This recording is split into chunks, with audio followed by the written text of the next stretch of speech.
بنے گا پاکستان. السلام علیکم ناظرین، DNN کے ساتھ میں ہوں آپ کی ہوسٹ سعدیہ شعیب. آج ہم موجود ہیں مزار قائد کے اطراف میں، جہاں پر ہم لوگوں سے بات چیت کریں گے اور دیکھیں گے، جانیں گے کہ یہاں پر لوگ کس طریقے سے آج یوم آزادی پاکستان منا رہے ہیں. آئیے چلتے ہیں اور لوگوں سے بات چیت کرتے ہیں. سر مجھے یہ بتائیے گا کہ آج آپ قائد اعظم کے مزار پہ موجود ہیں اور یہاں پہ کس طریقے سے آپ یوم آزادی کو منا رہے ہیں؟ السلام علیکم، بسم اللہ الرحمن الرحیم. سب سے پہلے میں یہ کہنا چاہوں گا کہ مجھے اپنے پاکستانی ہونے پہ بڑا فخر ہے. اس 14 اگست کو میں بہت انجوائے کرتا ہوں، خاص کر اپنی فیملی کے ساتھ، کیونکہ میں کشمیریوں کو دیکھتا ہوں تو مجھے دل میں احساس ہوتا ہے کہ آزادی کیا چیز ہے. اور 14 اگست کی میرے نزدیک بڑی اہمیت ہے. الحمدللہ ہم ایک آزاد ملک میں ہیں. تو میری سب سے گزارش یہ ہے کہ 14 اگست کی قدر کریں، پاکستان کی قدر کریں. میری دعائیں اللہ سے کہ یا اللہ جیسے اس ملک کو آزاد کیا ہے پاکستان کے ٹکڑے کو، اسی طرح کشمیر کو بھی اللہ آزاد کرے. ان کے لیے اتنی دعائیں، ان کو دیکھ کر ہمارا دل خون سے روتا ہے. جب ان پر ظلم ہوتا ہے تب ہمارا دل خون کے آنسو روتا ہے، آنسو کہ اللہ پاک آسان کرے. بیٹا آپ یہ بتائیے گا کہ آج یوم آزادی پاکستان ہے اور آپ کس طریقے سے اس دن کو آج منا رہے ہیں؟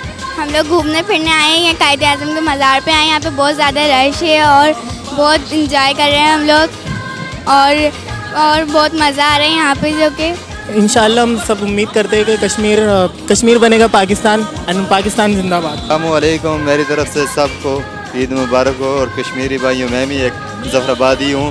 انشاءاللہ میں یہی دعا کر سکتا ہوں، میری طرف سے عید مبارک. اور یہ دعا کر سکتا ہوں اللہ جلد سے جلد ہمارے کشمیر کو آزاد کرے. میری طرف سے سب کو عید مبارک، دلی عید مبارک. پاکستان زندہ باد. سر آپ یہ بتائیے گا کہ آج کے دن یوم آزادی پاکستان کے دن کشمیر کو پاکستان کی آزادی کے ساتھ منسوب کیا گیا ہے اور کہا گیا ہے کہ کشمیر بنے گا پاکستان. اس حوالے سے آپ کیا کہیں گے؟ اس حوالے سے میں کہوں گا کہ کشمیر بنے گا پاکستان جو مشن چلا ہے، ہمارے یوتھ کو چاہیے کہ کشمیر کے ساتھ شانہ بشانہ کھڑے ہو جاؤ. اور کشمیر کے ساتھ جو ظلم ہو رہا ہے، اور انڈیا کی فوج، خاص کر کے انڈیا کی فوج جو ظلم کرے، پاکستانی عوام پاکستانی فوج کو پرووائڈ کرنا چاہیے اور پاکستانی فوج کے ساتھ شانہ بشانہ کھڑا ہونا چاہیے تاکہ کشمیر کے لوگوں کو آزادی مل جائے.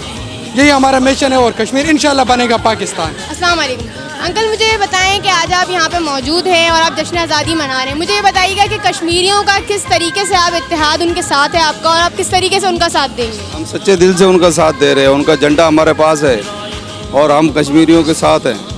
اور انشاءاللہ آزاد ہو کے رہے گا کشمیر، بنے گا پاکستان. ہم کو چاہیے اس ملک کی تعمیر اور ترقی کے لیے دن رات محنت کریں. جیسے قائد اعظم نے بولا، کام اور دن رات، اور ایمانداری اور دیانتداری سے کام کریں. چھوٹے بڑوں کا ادب کریں، سمجھے، ایک دوسرے سے محبت کریں.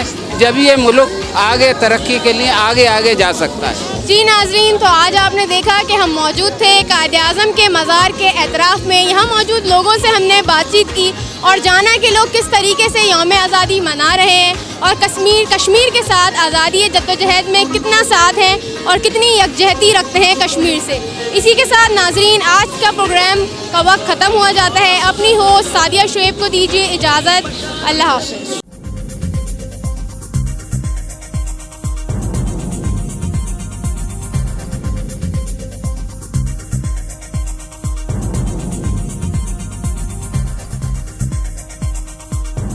نیوز سے اپ ڈیٹ رہنے کے لیے ہمارے چینل کو سبسکرائب کریں اور بیل آئیکن پر کلک کریں.